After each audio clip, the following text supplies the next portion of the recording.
Good evening, students. So, let us discuss organs of speech in like short video I'm making on it. Organs of speech, right? So, through this diagram, we would try to understand organs of speech. So, what I'm speaking, listen carefully. That's the side face and oral part of our body. Here, first of all, you just write or you can listen, because this question comes and then we have to show the organs of speech. So organs of speech are, first of all, lips, and in yellow color in front of lips you can see that is labellus, right? Labellus is, that's a two lips, because when we speak lips participate, right? Then before lips, teeth, whole teeth ridge, upper teeth ridge and lower teeth ridge. So that is teeth or dentals. Yellow color you can see, that is dentals, right? Now third is tongue, and tongue is divided into four parts. For understanding, tongue is divided into four parts. For example, this is first tip of the tongue. So when tip of the tongue, here the you can say that, see that, sorry, tip. So that's a round actually, but the in front, a front part, and that is called tip of the tongue. Tongue is, for understanding, tongue is divided into four parts. So first front part is called tip, and then whole border of the tongue is called, that is called blade of the tongue, right? Which is not given here, but yeah, blade is given. So that border is called blade of the tongue. And back, you can see back is written. Back is where tongue is attached, is that part is called back, and middle part is called middle, right? Why we are dividing tongue into four parts? To understand the mechanism of the speech. So that is, we have to understand. In fact, when a child stammer, so mother takes it to the doctor, and doctor explains mother, speech therapist explains mother.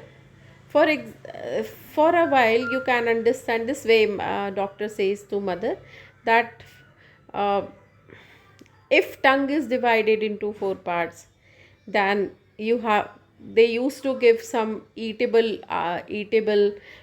objects, and then they say that keep behind the tongue or above the tongue, something. Sometime um, a child speaks this way, mela, ye mela hai, he speaks ra in la, right? So instead of speaking ra, he speaks la, ye mela hai, ye mera hai ko bolega, ye mela hai. So that's a, that kind of like improving speech.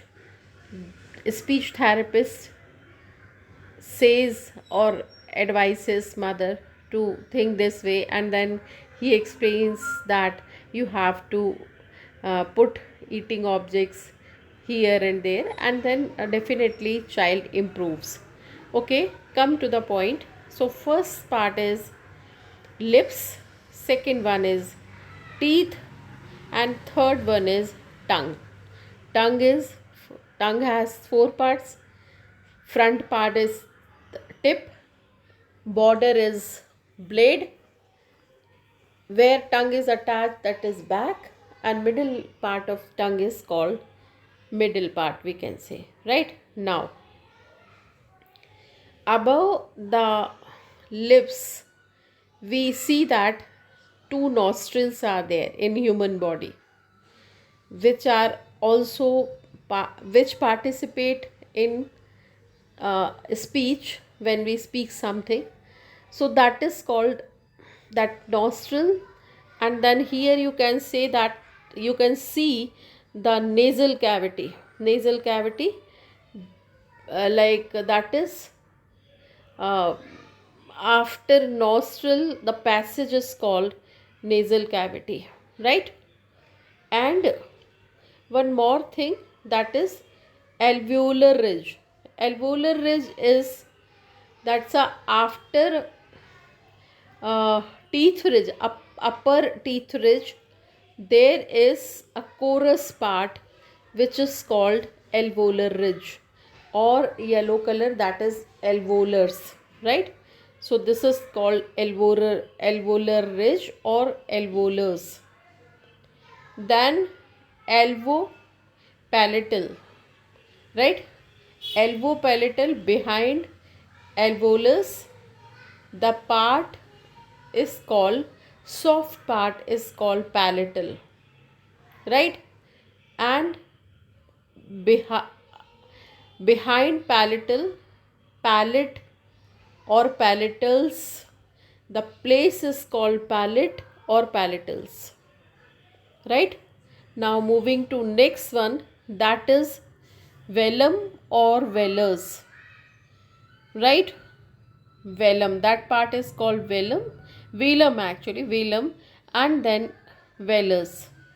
And then there is a hanging part when we do gargle, so we see that is called uvula or uvulars, uvula or uvulars, right? And then beside this we have reached to the neck, right? So that's this part above the neck is called pharynx or pharyngeals. Now that is somewhat we have reached to the neck, beginning of the neck. And then that's a, in our neck there are food pipe, which is technically called esophagus, and food pipe is in the back, and in the front windpipe is there. This windpipe technically called trachea, or in that trachea, very important one muscular, what we can say, that part which is called glottis or glottals, right? So that is the one, what we can say, that one muscular muscles are there which is called glottis or glottals. So these are the organs of speech: lips, teeth ridge, tongue, and then other parts nasal cavity, right? And then other parts, technically parts are names are given to other parts, but yes, back, velum, uvula, pharynx, esophagus, trachea, and glottis, right? Now here the same he has shown, but I wanted to tell you that this the epiglottis, and rest of the, here in this picture also you can see, but first one is more clear, right? So any one of you, any one of the picture you can refer, right? Now next is, that is production actually. So in next video I'm going to tell you how a speech or sound produce, right? For example, how lips work, that's a teeth, okay, nasal cavity, hard palate, soft palate, right? So how do they work, right? Pharynx, and then that is larynx. Larynx is supraglottal vocal tract or subglottal vocal tract. So we are going to see how it functions. That's articulation, right? So how our lips, sometime our tip of the tongue touches to lower teeth ridge this way. So that is phonation, articulation, and that's a larynx plays a very important part. So in next video we are going to see how these all parts work together and produce a speech. So that's the short video of organs of speech. Your queries are always most welcome. So please, you may leave your query on phone number 94253 49521. Thank you so much.